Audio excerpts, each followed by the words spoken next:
Red Elridge, alors lui vous allez voir qu'il est à l'origine d'une histoire très particulière. En septembre 1916, le cirque des frères Sparks arrive dans la ville de Kingsport dans le Tennessee. A l'époque, il était courant de parader dans les rues pour montrer aux habitants un aperçu du spectacle qu'ils pourraient aller voir dès le lendemain. L'attraction principale est donc de sortie, il s'agit de Mary, une éléphante d'Asie, et notre héros du jour, Red Elridge, a été choisi pour guider Mary en ville. Alors avec un éléphant en ville, on est en droit de s'imaginer que la personne chargée de sa surveillance est quelqu'un de tout à fait qualifié et compétent. Eh ben pas du tout, Elridge a été recruté la veille pour s'occuper de l'entretien des animaux et n'a jamais travaillé avec des éléphants. Pendant leur traversée de la ville, Mary aperçoit une pastèque, elle dévie alors de sa trajectoire et selon les témoins, Elridge lui donne un coup de crochet derrière l'oreille pour la faire obéir. Autant vous dire que la sanction a été immédiate. Mary balaye Elridge d'un coup de trompe, elle le piétine et lui écrase la tête, le tuant sur le coup.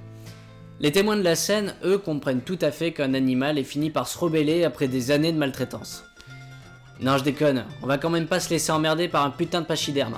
La foule a tout de suite voulu mettre à mort la bête, et il y a même un forgeron local qui a tiré plusieurs coups de feu dessus, mais qui ont eu peu d'effet sur l'animal. Charles Sparks, le propriétaire du cirque, sait très bien qu'aucune ville ne voudra de lui avec un éléphant tueur d'hommes. Donc il se résout à exécuter en public celle que l'on surnomme déjà Murderous Mary. Mais reste à savoir comment tuer l'animal. Le plus simple serait de l'électrocuter, comme on l'a fait avec l'éléphante Topsy dont l'exécution avait été organisée et filmée par Thomas Edison, notamment parce qu'elle avait tué un de ses dresseurs qui tentait de lui faire avaler une cigarette allumée, mais aussi parce que son dernier dresseur s'était baladé sur son dos en ville alors qu'il était complètement bourré. Cette solution convient à tout le monde, mais la petite ville ne pourra pas fournir suffisamment d'énergie électrique. On ne peut pas non plus empoisonner l'animal, puisque les éléphants sentent le poison.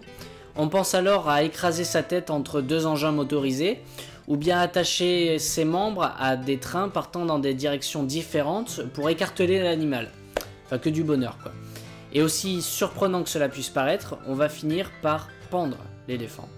On emmène donc Mary le lendemain à Erwin, une ville voisine, et elle est accompagnée des 4 autres éléphants du cirque pour qu'elle ne soit pas stressée. Il y a des milliers de personnes qui ont fait le déplacement. On attache la patte de Mary au rail pour éviter qu'elle s'échappe, puis on lui passe une chaîne autour du cou qu'on accroche à une grue. On actionne ensuite la grue, mais les bourreaux ont oublié de détacher la patte de Mary des rails. Sa patte est donc mutilée avant que la chaîne qu'elle a autour du cou ne cède. À terre, Mary ne peut même pas se relever parce qu'elle s'est brisé la hanche dans sa chute. Donc on la rattache à la grue, et on recommence. Et cette fois, tout fonctionne comme prévu. Mary va rester pendue à cette grue pendant environ une demi-heure avant qu'on ne la détache. Un trou aurait été creusé à proximité pour qu'on y mette sa dépouille. Mais à l'heure actuelle, personne ne sait vraiment où sont les restes de Mary. Je sais pas vous, mais moi je trouve cette histoire franchement dégueulasse. S'en prendre à un animal sans défense comme ça...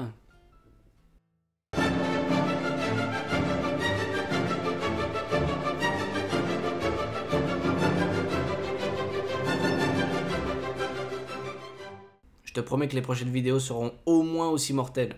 Alors vas-y, abonne-toi.